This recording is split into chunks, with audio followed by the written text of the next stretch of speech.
ध्वनी प्रदूषणाची विरोधक अॅडव्होकेट सरिता खानचंदानी यांनी 7व्या मजल्याच्या टेरेसवरून उडी घेत आत्महत्या केली आहे। कोणत्याही सणासुदीला किंवा आनंदोत्सवाला कर्कश आवाजातील ध्वनी प्रदूषणाचा विरोध करणारी आणि भल्याभल्यांशी कायद्याने पंगा घेणारी उल्हासनगरमधील अॅडव्होकेट सरिता खानचंदानी यांनी गुरुवारी दुपारी 12 वाजण्याच्या सुमारास आपल्या 7व्या मजल्यावरून टेरेसवरून उडी घेत आत्महत्या केली आहे। रुग्णालयामध्ये उपचार सुरू असताना त्यांची प्राणज्योत मावळली असून मृत्यूचा लढा संपला आहे। या घटनेने सर्वत्र खळबळ देखील उडाली असून हळहळ व्यक्त करण्यात येत आहे। विशेष म्हणजे विठ्ठलवाडी पोलीस ठाण्यासमोर असलेल्या रोमा अपार्टमेंट या इमारतीच्या 7व्या मजल्याच्या टेरेसवर बसून आणि आकाशाला हात जोडून नमस्कार करणाऱ्या अॅडव्होकेट सरिता खानचंदानी यांनी क्षणातच खाली उडी घेतली आहे। त्यांना प्रथम बालाजी हॉस्पिटल, त्यानंतर मॅक्स लाईफ हॉस्पिटल आणि पुढे डोंबिवलीमधील एम्स हॉस्पिटलमध्ये उपचारासाठी दाखल करण्यात आलं होतं। मात्र सायंकाळी त्यांची प्राणज्योत मावळली आहे।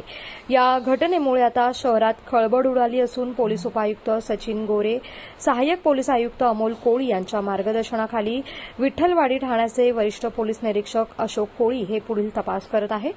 सरिता खानचंदानी ह्या त्यांच्या हिराली फाउंडेशनच्या वतीने पर्यावरणाचा ऱ्हास करण्यात येत आहे, ध्वनी प्रदूषण वाढले आहे का यावर वॉच ठेवून कायद्याप्रमाणे विरोध करत होत्या। त्यासाठी त्या पोलीस महासंचालकांपासून सर्व संबंधित अधिकाऱ्यांना ट्विट करत होत्या। सरिता खानचंदानी यांच्या अचानक एक्झिटने पर्यावरणाला वाचवणाऱ्या योद्ध्याचा अंत झाला आहे।